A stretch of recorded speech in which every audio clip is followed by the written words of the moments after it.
Selamat pagi. Apa kabar pemirsa TVR Parlemen dimanapun Anda berada? Berjumpa lagi dalam program TVR 09 bersama saya Alfat Rizky dan rekan saya. Tentunya bersama saya Elisa Purba, dan dalam 30 menit ke depan kami akan sajikan kepada Anda sejumlah berita nasional. Khususnya dari sudut pandang DPR RI sebagai referensi Anda dalam memahami dinamika politik, hukum, ekonomi sosial, dan budaya di Indonesia. Dan pemirsa TVR Parlemen, inilah TVR 09 edisi Senin 24 Oktober 2022.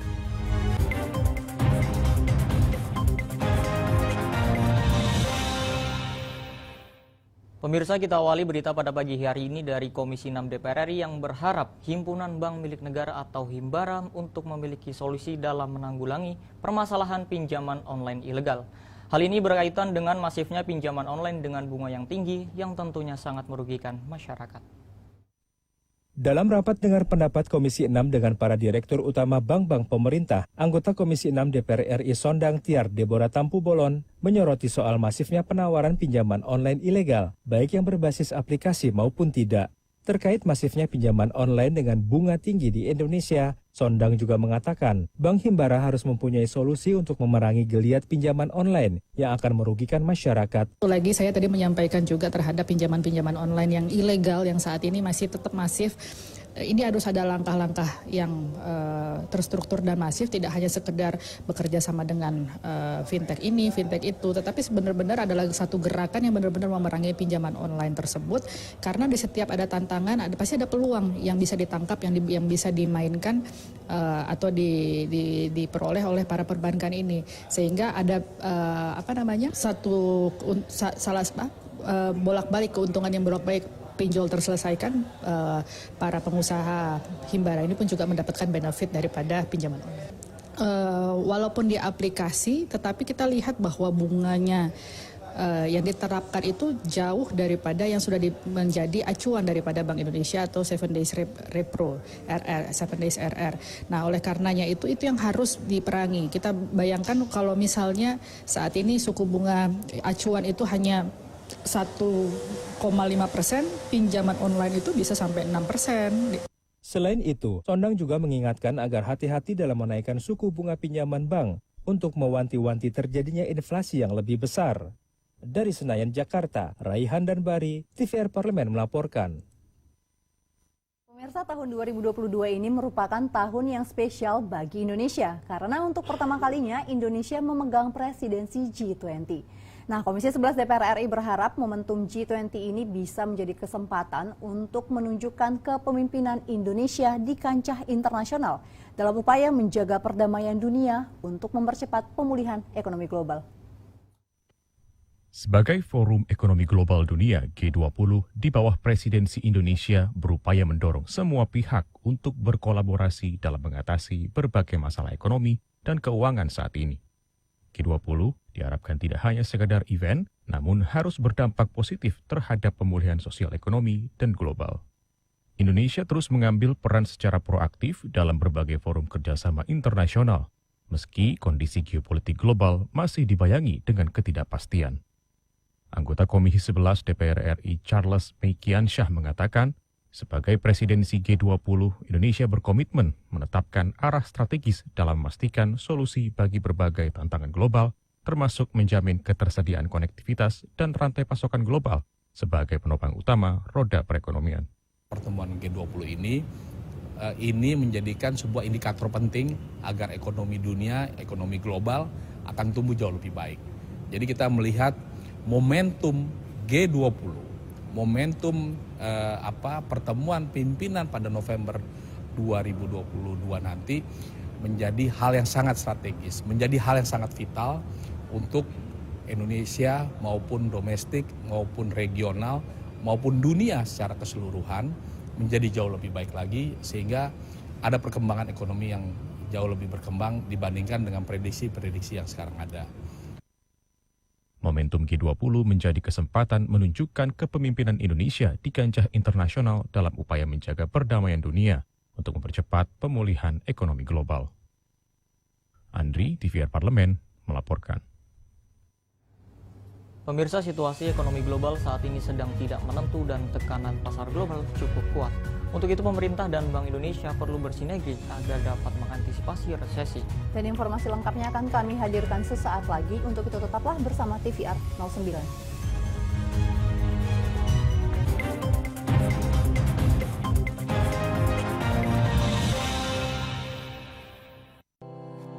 Tugas dan fungsi DPR RI sangat penting bagi negeri ini sebagai pengemban amanat rakyat.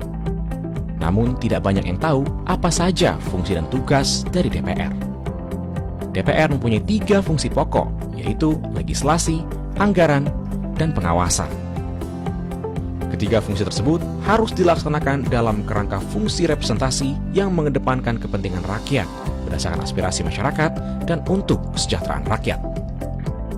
Dari fungsi legislasi, DPR RI mempunyai tugas dan wewenang untuk menyusun dan menetapkan program legislasi nasional bersama dengan pemerintah, menyusun dan membahas rancangan undang-undang, menerima rancangan undang-undang dari DPD, membahas rancangan undang-undang yang diusulkan oleh Presiden ataupun DPD, menetapkan undang-undang bersama dengan Presiden, menyetujui atau tidak menyetujui peraturan pemerintah pengganti undang-undang yang diajukan Presiden untuk ditetapkan menjadi undang-undang. Sementara, fungsi anggaran membahas dan memberikan persetujuan atau tidak memberikan persetujuan terhadap rancangan undang-undang tentang APBN yang diajukan Presiden, memperhatikan pertimbangan DPD atas rancangan undang-undang tentang APBN dan rancangan undang-undang terkait pajak, pendidikan, dan agama, menindaklanjuti hasil pemeriksaan atas pengelolaan dan tanggung jawab keuangan negara yang disampaikan oleh BPK, memberikan persetujuan terhadap pemindahan aset negara maupun terhadap perjanjian yang berdampak luas bagi kehidupan rakyat yang terkait dengan beban keuangan negara. Dan fungsi pengawasan, melakukan pengawasan terhadap pelaksanaan undang-undang, APBN, dan kebijakan pemerintah, membahas dan menindaklanjuti hasil pengawasan yang disampaikan oleh DPD terkait pelaksanaan undang-undang mengenai otonomi daerah, pembentukan, pemekaran, dan penggabungan daerah, pengelolaan sumber daya alam dan sumber daya ekonomi lainnya, pelaksanaan APBN, pajak, pendidikan, dan agama. Terima kasih. Video ini dipersembahkan oleh TV dan Radio Parlemen, Biro Pemerintahan Parlemen, Sekretariat Jenderal, dan Badan Keahlian DPR RI.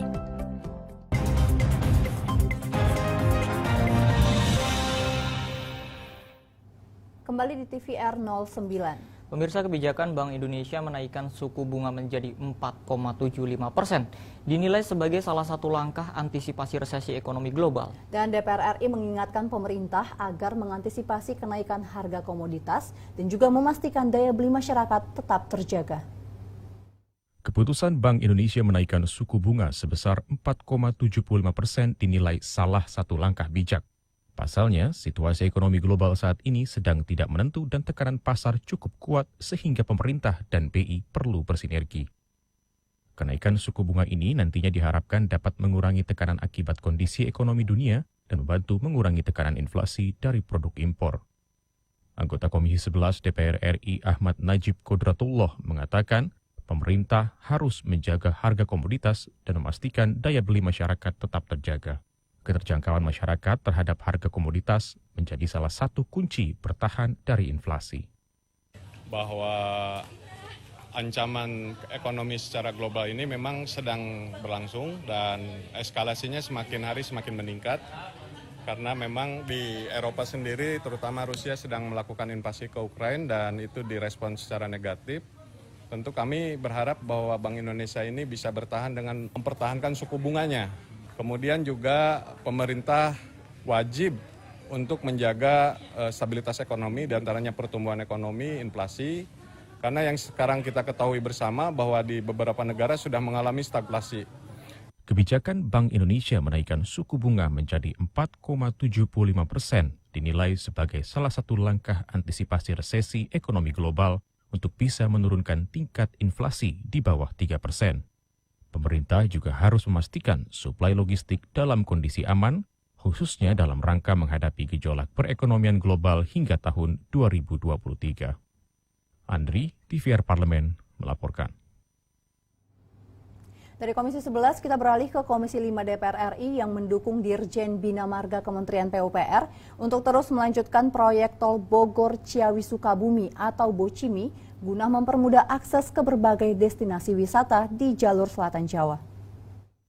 Komisi 5 DPR RI mendukung Dirjen Bina Marga Kementerian PUPR untuk terus melanjutkan proyek Tol Bogor Ciawi Sukabumi atau BOCIMI untuk mempermudah akses ke berbagai destinasi wisata di jalur selatan Jawa.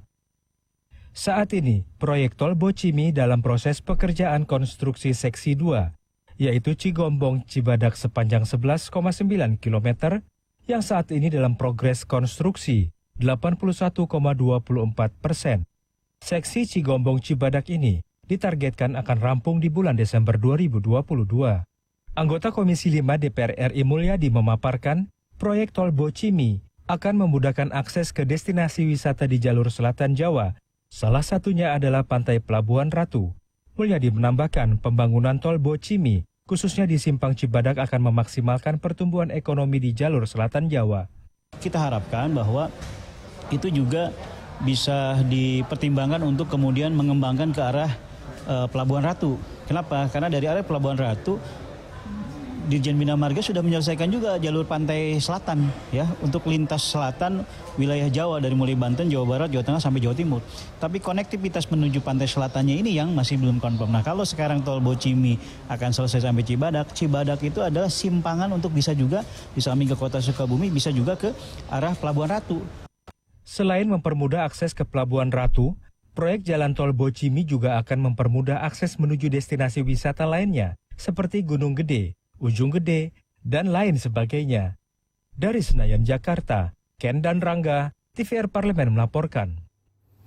Diungkap dalam rapat dengar pendapat umum dengan Badan Perfilman Indonesia atau BPI, Komisi 10 DPR RI membahas rencana kerja dan capaian perfilman Indonesia di tahun 2022. Dukungan dari pemerintah juga diperlukan agar perfilman nasional semakin maju. Komisi 10 menggelar rapat dengar pendapat dengan Badan Perfilman Indonesia atau BPI, membahas rencana kerja dan capaian perfilman Indonesia di tahun 2022. BPI berharap pemerintah harus bisa menjaga kepercayaan masyarakat terhadap industri perfilman nasional. Badan Perfilman Indonesia merupakan lembaga swasta dan bersifat mandiri. Kalau udah begini jangan bicara anggaran. Saya bingung pada waktu itu bagaimana undang-undang ini bisa disahkan dengan bahasa seperti ini. Kebetulan saya orang film, saya sangat tahu apa mungkin produser film akan partisipasi untuk memberikan sumbangan kepada BPI. Nggak akan.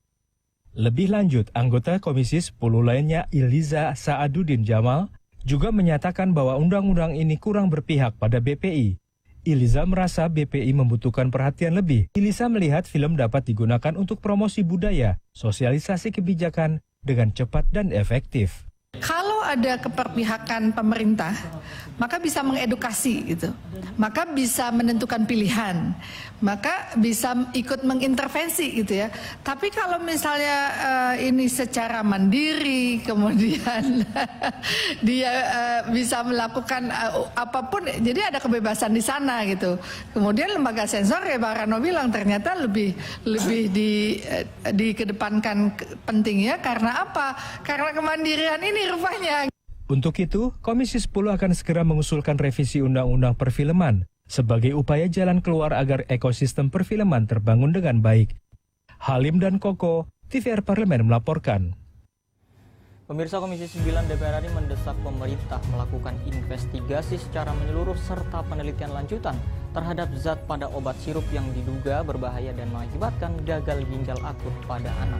Dan simak informasi selengkapnya yang akan kami hadirkan sesaat lagi usai jeda berikut ini. Untuk itu tetaplah di TVR 09.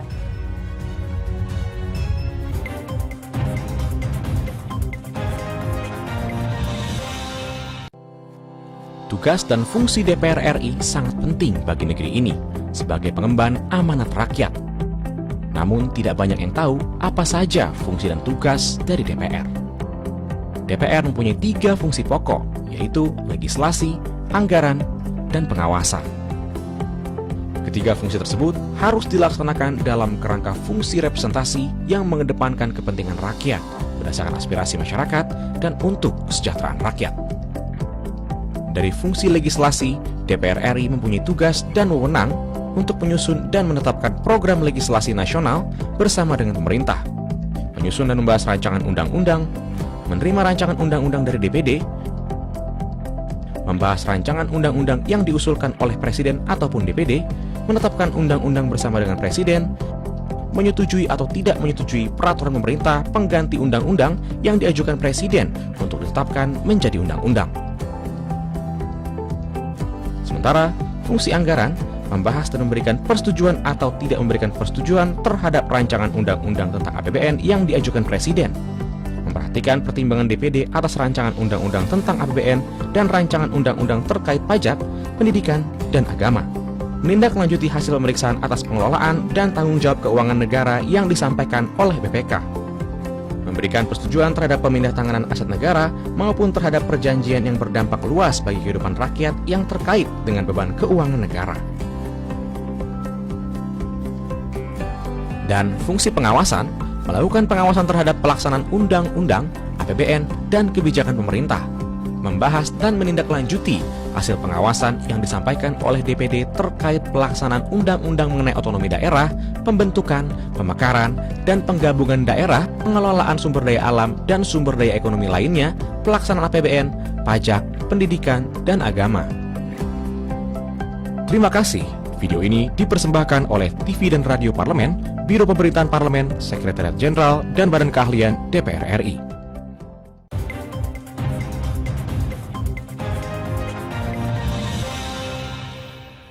Kembali di TVR 09. Pemirsa, sejak akhir Agustus 2022, Kementerian Kesehatan dan Ikatan Dokter Anak Indonesia telah menerima laporan terkait peningkatan kasus gangguan ginjal akut progresif atipikal yang tajam pada anak, utamanya di bawah usia 5 tahun. Nah pemirsa, seiring dengan peningkatan tersebut, Kementerian Kesehatan meminta para orang tua untuk tidak panik dan tetap tenang. Namun selalu waspada terutama jika anak mengalami gejala yang mengarah kepada penyakit tersebut seperti ada diare, mual, muntah, demam, serta jumlah air seni yang sedikit, bahkan tidak bisa buang air kecil sama sekali. Dan pemirsa, DPR RI pun mendorong Kementerian Kesehatan, Ikatan Dokter Anak Indonesia, dan juga Badan POM untuk segera menangani kasus gangguan ginjal akut misterius ini, serta melakukan upaya pencegahan dan juga edukasi agar korban keganasan penyakit tersebut tidak semakin bertambah. Baik pemirsa, untuk lebih lengkapnya mari kita saksikan laporan mendalam yang telah dirangkum oleh tim redaksi TVR Parlemen dalam segmen editorial Parlemen berikut ini.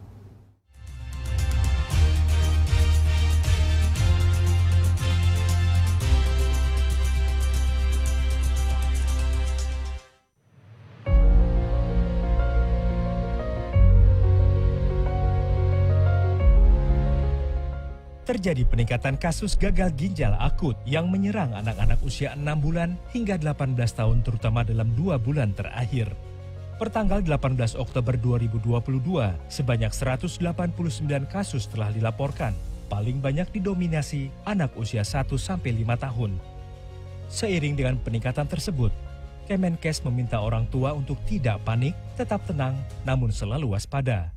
Terutama apabila anak mengalami gejala yang mengarah pada gagal ginjal akut seperti diare, mual, muntah, demam selama 3-5 hari, batuk, pilek, sering mengantuk, serta jumlah air seni atau air kecil semakin sedikit bahkan tidak bisa buang air kecil sama sekali.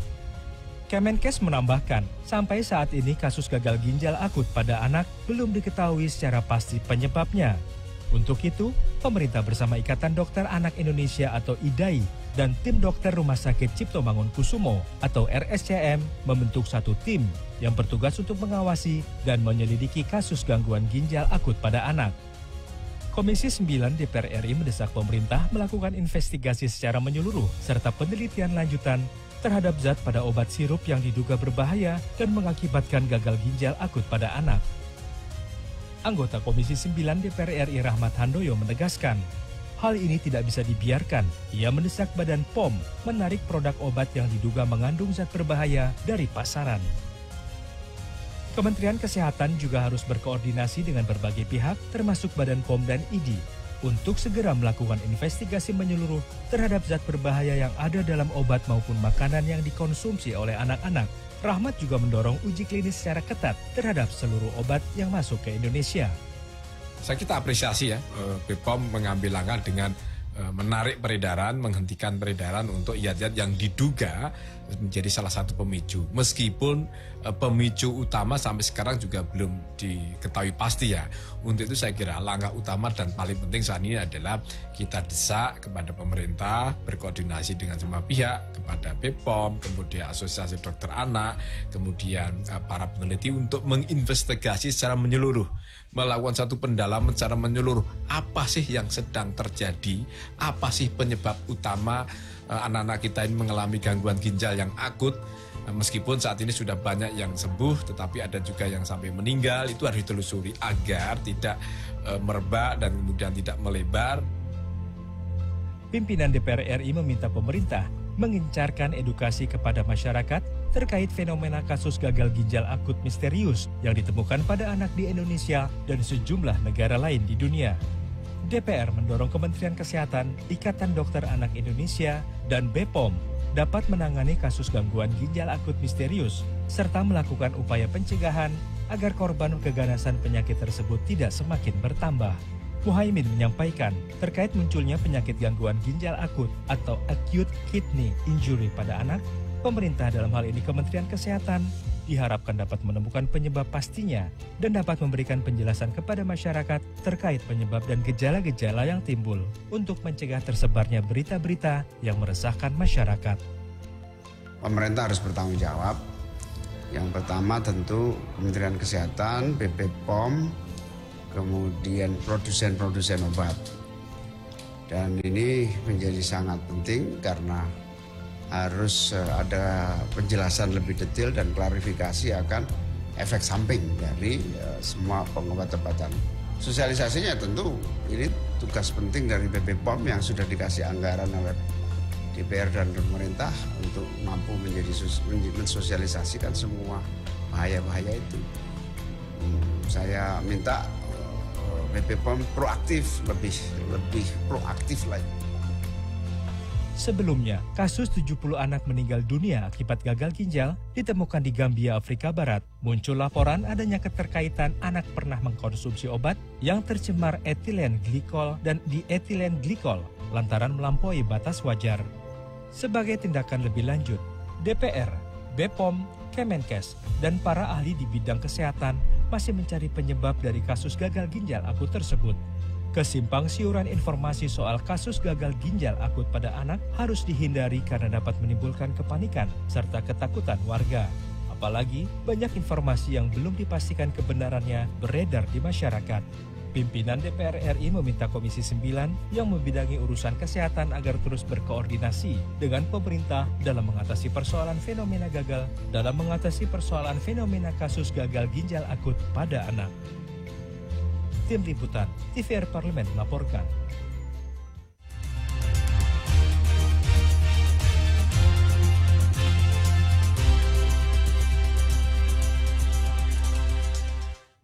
Ya baik Elisa dan juga pemirsa, semoga pemerintah lekas mendapatkan langkah cepat ya untuk menangani solusi dari gagal ginjal pada anak ini. Dan juga untuk pemirsa, khususnya para orang tua nih ya Alfat, untuk memperhatikan jika kemungkinan ditemukan tanda-tanda yang sudah tadi disebutkan dari ciri-ciri gagal ginjal akut pada anak ini. Nah pemirsa dan juga Elisa, mari kita beralih ke informasi selanjutnya yang ada di Aceh nih. Sabang adalah kota yang terletak di Pulau Weh dan merupakan pintu gerbang di kawasan ujung barat Indonesia. Nah infonya nih Alfat, Sabang ini menjadi salah satu destinasi wisata favorit nih yang ada di Indonesia. Dan pemirsa, kami akan hadirkan informasinya sesaat lagi. Untuk itu jangan kemana-mana. Pastikan Anda tetap bersama kami di TVR 09.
Terima kasih pemirsa, Anda masih bersama kami di TVR 09. Nah, Alfat dan juga pemirsa, tadi kita sudah membahas terkait dengan Aceh nih. Alfat sudah pernah ke Aceh belum? Sementara ini belum sih, Elisa. Wah, sayang sekali nih Alfat, karena Aceh ini memiliki banyak destinasi wisata yang menarik untuk dikunjungi dan juga bisa Anda kunjungi pemirsa. Salah satunya adalah Tugu 0 km Sabang yang menjadi ikon wisata dan juga penanda batas negara Indonesia. Nah, Elisa dan juga pemirsa, informasinya Tugu ini juga menjadi objek wisata sejarah yang menjadi penanda geografis sisi barat Indonesia. Keberadaannya pun berperan penting sebagai simbol perekat Nusantara dari Sabang hingga Merauke. Dan tentu kita penasaran bagaimana liputannya, berikut kami hadirkan dalam segmen Intips, informasi dan tips berikut ini.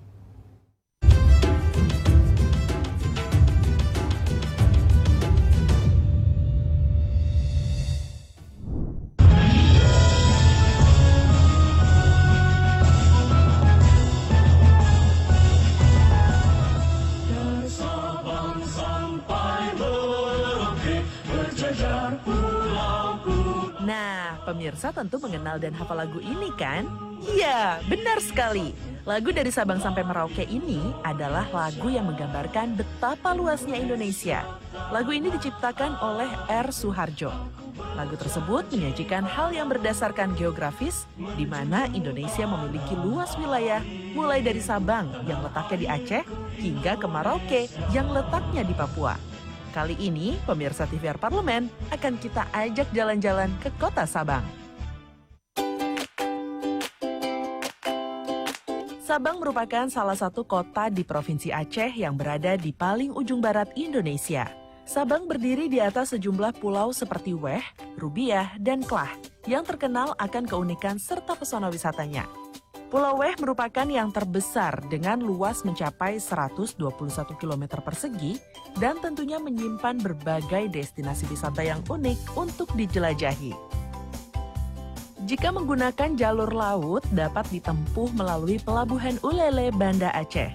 Adapun angkutan penyeberangan yang dapat dipilih yaitu kapal motor ekspres dan kapal Roro Ferry yang akan mengajak Anda ke Pelabuhan Balohan, Sabang.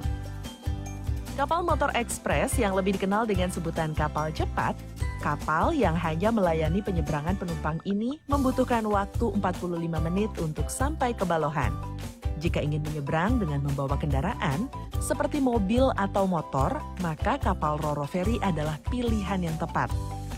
Kapal Roro Ferry yang biasa disebut dengan kapal lambat membutuhkan waktu sekitar 1,5 hingga 2 jam untuk sampai ke Pelabuhan Balohan dari Pelabuhan Ulele. Jadwal tersebut dapat berubah sewaktu-waktu, tergantung situasi dan kondisi cuaca. Jika cuaca buruk, maka frekuensi keberangkatan akan berkurang, bahkan ditiadakan. Dan jam keberangkatan juga tidak pasti nih pemirsa.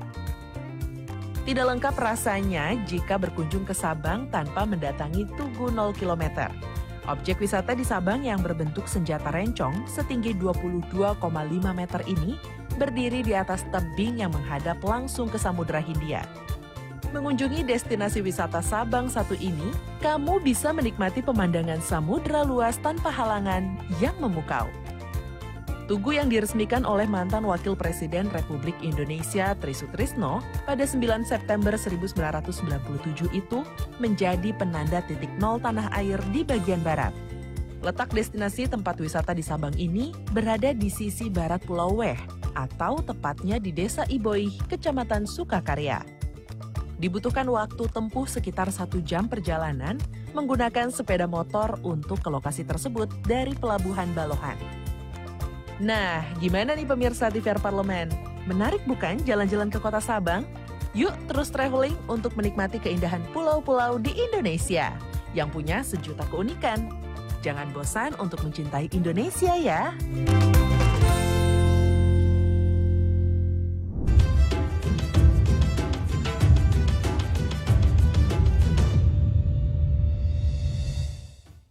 Ya baik pemirsa, itu tadi informasi terkait dengan Sabang yang terletak di Pulau Weh. Dan pemirsa, di penghujung acara kami informasikan kepada Anda bahwa saat ini DPR RI sedang memasuki masa reses. di mana seluruh anggota Dewan kembali ke daerah pemilihannya, menghimpun dan menyerap aspirasi konstituen di daerah pemilihannya. Dan juga pemirsa, terkait dengan program dan juga acara lainnya dari TVR Parlemen tetap dapat Anda saksikan melalui kanal utama, kanal komisi dan juga kanal alat kelengkapan Dewan lainnya yang tentunya dapat Anda akses di tvr.dpr.go.id. Dan pemirsa TVR Parlemen, terima kasih telah menyaksikan TVR 09 pagi ini. Saya berserta seluruh kru TVR Parlemen yang bertugas mengucapkan terima kasih dan undur diri dari hadapan Anda. Saya Alfat Rizky beserta rekan saya. Dan saya Elisa Purba, sampai bertemu di TVR 09 esok hari. TVR Parlemen, Referensi Indonesia.